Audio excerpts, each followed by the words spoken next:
Today we're going to spend a day with Dale and Nina. We're going to check out his motorcycle collection. We're going to check out the 200-year-old house he lives in, and most of all the barn where he has a really nice, well-restored, beautiful collection of motorcycles. Some as old as the 20s, and we're going to see them all, and they're all in great shape. And today's a pretty special day. It's raining outside. It's supposed to rain all day. And Karen and I are headed up to see Dale and Nina and his amazing motorcycle collection. We featured his pickup truck on our video previously. He's got a collection. He's got a 200-year-old house, a 200-year-old barn, a collection of motorcycle memorabilia that's ridiculous how big it is. It's great. And we are going to have lunch there, and then we're going to tour his motorcycle collection and see. There's some amazing bikes, and my favorite, of course, is the RZ350. But he's got BMWs, and he's got Indians, and he's got, I don't know, you never know. He's got something new every day. We're going to head up there. I'm going to have a cup of coffee and head up there. It's about a half-hour ride from here north, and I hope you enjoy sharing a day with us. Ring it! That's a doorbell. Oh! They'll be hanging here the next time you come to visit. Hello!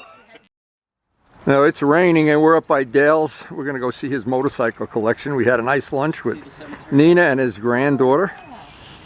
But we're headed out to the Magic Barn. Oh yeah. Here. What year is this? 18? The main section. So this section was 1820. 1820. Wow. It was a horse barn for delivering ice to New York City. And where is the other part? Kelly tires, my favorite. Michelin and Kelly. That's the little Mondial. This is the Mondial. This is the poster that you saw inside. The Luciano Mondial. Wow, that's nice. That's the one in the poster child. Yeah. Well, they're also unusual. I'm not used to seeing such old bikes. Now Dale has a collection of toys and things. He's got his awards here, all these things. But he's got a poster of this. And Vlad has a big Mondial. I always thought it was Mondial. Shows you what I know. If you look close while I'm shooting this video, you notice every one of these motorcycles is really showroom quality. Now Dale is associated with Motorcyclepedia Museum. These bikes belong, they pretty much all belong in a museum. So this is the ARIEL Square 4 here. Not sure we're getting, well, it's raining, so we ain't obviously not pushing anything out of the garage. Now Dale is the one who runs the Bike and Breakfast. We have all those videos on our channel, of course. You just dial up Bike and Breakfast or Market Meetup or Market, and they will all come up. And he's had this bike at the Market Meetup several times. I have it on video already. Now, Dale told me the story of the ARIEL Square 4 that he had heard that people were in the market to buy a Vincent or some of the other real exotic bikes of the day. One of the bikes they always considered was the ARIEL. And it's a very unusual bike and very collectible, and this one is beautiful. And you got the BMW. See, you have something I don't have. I don't have heat in my garage. That's just the dehumidifier. Oh. But I do have a pellet stove inside. I want to put the light on. And here's his 27 Indian? 28. 28, oh God. It's a new one. Now this bike is featured on several of the videos of the meetup, the Bikes and Breakfast Market Meetup, and some of the stories he tells about learning how to ride it, they're absolutely priceless. And the story is Dale sold his 20s Harley with the sidecar. Somebody in Vietnam bought it, and then he acquired this bike, and this bike is really, really in mint shape. If you look at it real close, it is a jewel. Triumph. Oh, let me show the Honda. I'll bet Ray will like this Honda. Ray's an old Honda guy. Michelle, you like Hondas? Hey, man has everything. And his daily driver, the Indian Scout. Very cool. Now, Dale, just like I am, every bike in this collection is very different than the others. There's no one size fits all. Every one of them is unique. And again, the thing that's special, they are in mint condition. The only other person who does it is me. Most people don't keep their bikes in very condition. They're not bothering to work. So, the question is, who's the person who installed the carpeting in this garage? That concrete looks pretty cold to lay on and work on motorcycles. Oh, look at that, baby. Wow. Dale's barn, 200-year-old barn, is 3 bays deep, and it has a loft, and it has a place for horses to give birth. I'm not sure how many horses gave birth there, but it looks like he works on motorcycles the way I do every day. Nice. And of course, he's an authorized Triumph dealer. Look at the old oil cans. I actually went to somebody's house one time and they had collected old oil cans. Very cool. And after looking over all of the bikes in this collection, I'm just amazed how nice it is. And to be in an absolutely gorgeous 200-year-old barn, and not to mention the house is beautiful. ARIEL Square 4.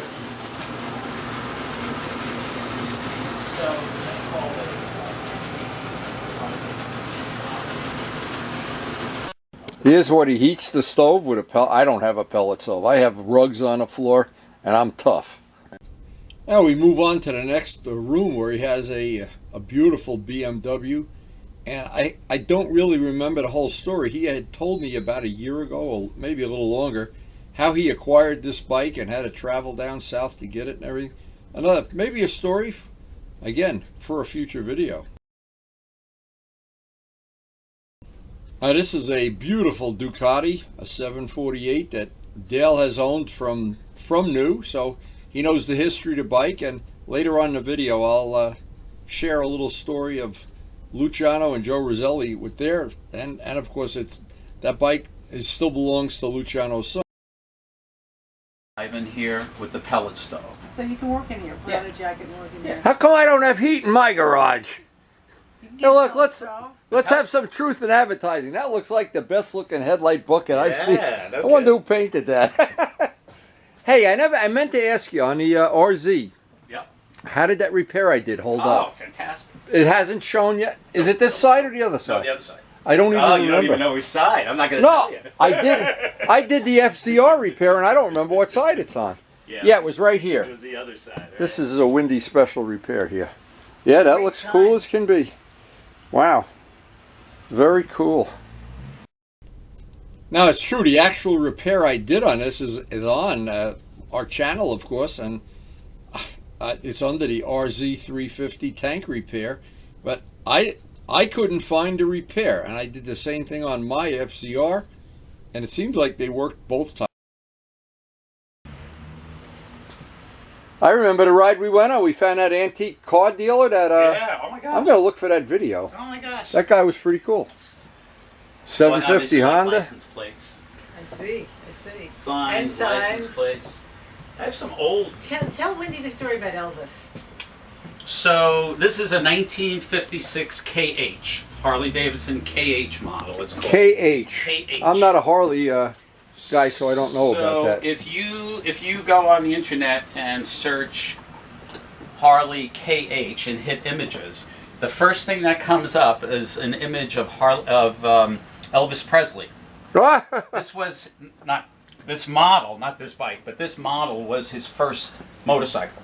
But he went into the dealership to buy this, and he was a nobody at the time. And they offered... He was like me. Nobody knew him. They offered him financing. They offered financing, but they wouldn't finance and they wouldn't approve it. 2 weeks later, he had a hit. And now he had cash. He walked in and paid cash for the... So he bought the dealership like Frank Sinatra bought that thing. And this is the Ducati 748? Yeah, 748, I recognize this. Yeah, 1999. I don't think I ever did any work on that. No. That's a freebie. No. This looks nice. This is the one... Okay. This is the one I was telling you the stories of while we were having lunch. Yes, I remember that when Kenny Augustine was alive. Boy, anybody knew Kenny. They were working on these in his shop. Ooh. Now this brought back a lot of memories, but it's all 100% true. The late Kenny Augustine, super tuner, world renowned. Even Cameron wrote about him when he passed away. He was an exceptional tuner and mechanic and everything. He was my tenant. He lived in my house, in my rental property. And he did most of the work on my two-strokes, did all the porting and polishing and put crankshafts in them when I was racing. And he always was working on when they had the BMWs, and I think early 70s, and they did so well at Daytona, they were in his shop for a year before that, and they were working on them. There's a true story I still have. Steve McLaughlin's leathers, the year he won Daytona, he was second or third or whatever he was, and he gave them somehow to Kenny. Kenny gave them to me. I gave them to Ray. They didn't fit any of us. We're all too big. This is a nice shape. Yeah. I remember when you got this. I remember this. Yeah, it's beautiful. Now, is that a real paint job or is that a retro? I can't tell. It's been repainted. Yeah, no, I can't tell. But it was done by Holt, which is in Ohio, and supposedly he's the only guy in the United States that really duplicates the It looks. I can't tell if it's real or not. Yeah. And if I can't tell, there's no chance Karen can.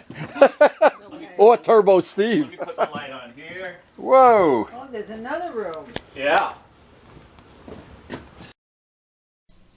Again, we shared a really great lunch. That's part of it. But we exchanged stories about the good old days of motorcycling. Dale probably goes back a lot further than I do. And because of his being part of the museum, he knows a lot of details about these older bikes. And it's always an interesting guy to talk to. Always something unique to say or educate.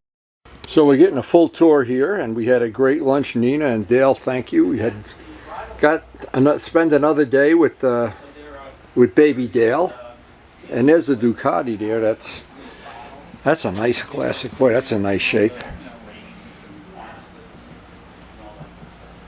Just walking around here looking at if you can be here and see how many things are on the wall. Now Dale has a motorcycle toy collection inside the house. It took us an hour to look at his motorcycle toy collection. Oh my God. I think what you need is more license plates. The place is awesome. Isn't this cool, Karen? Absolutely. See, the only thing that's different about this, I would have to carpet it because I'm laying on the ground all the time. Yeah, well. That's a spark plug cleaner. Wow. Yeah. So you put the spark plug in here. Okay, and it's sandblasted or It media the bleeds tube, it or whatever? Yeah. Wow, I'll bring my plugs up here and we'll clean. You know, a lot of the older plugs, because I have a lot of original plugs. They got to be cleaned more often on an older bike, too. And plus, they're very valuable. You know, Yeah, nowadays, you say, oh, they're foul, throw them away, buy new plugs. Yeah. But, not on the old You ones. don't throw the iridium ones away on a two-strokes. Yeah.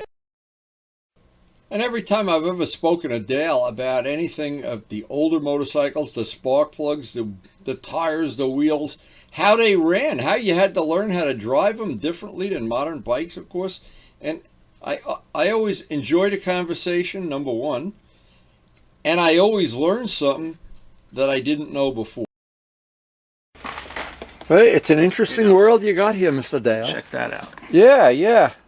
That will fit in my Toyota, will it? So these and this is before CDI. They got dirty right away. Oh my God! These are the original plugs that came on the 28 Scout. Wow. They were Edison, from Edison, New Jersey. That is really cool. You need more toys. See, you and I are we need something to live for. I get up in the morning, I got nothing to live for. I just want to go down a bar and get drunk. Forget my troubles. Firestone tires, Michelin tire. Oh my God, he's got it all. Knows where I am. Yeah, that's what Karen likes about me. We hear about. Listen, this is funny. We watch in movies and we hear about these husbands that are never home at night. And I say, look, Karen, you work in a garage all day laying on concrete. You'll be home at night. I'll spend an hour and a half. Now Luciano had this exact one. That's great. That's great. Luciano had this exact one. It used to belong to Joe Roselli. Joe sold it to Luciano.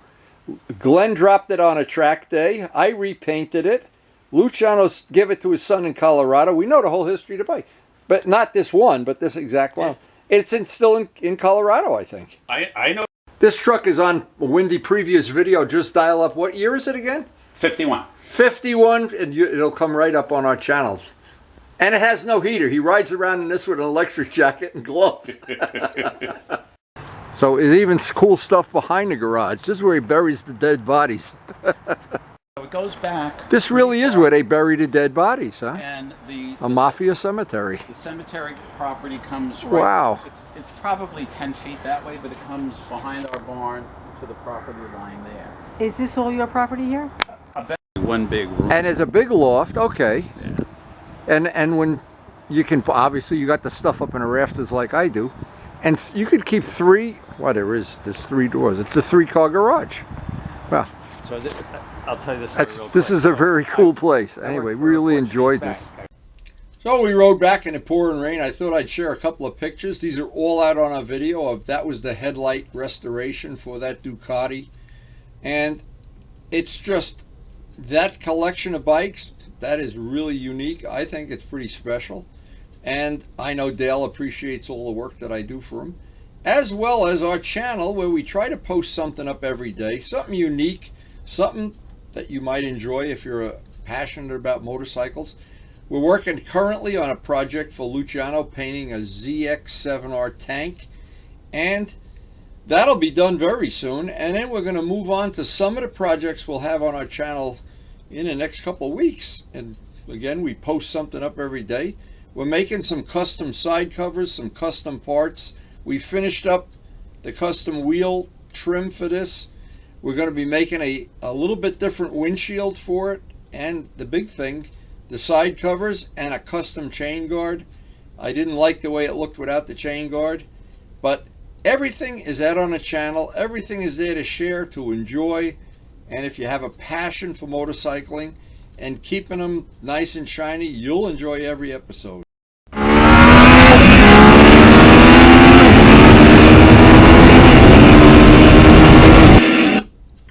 And to all my friends outside the United States, and we do have a lot of people watching the channel, it's the beauty of YouTube that we can share this, we can share our passion, share the rides we go on, share the projects we're working on.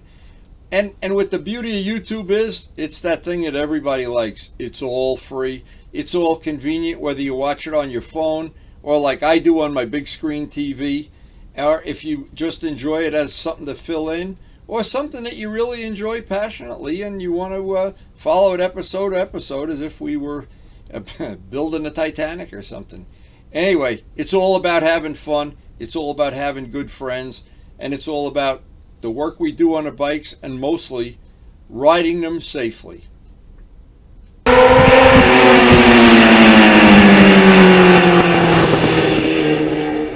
And thanks so much for watching.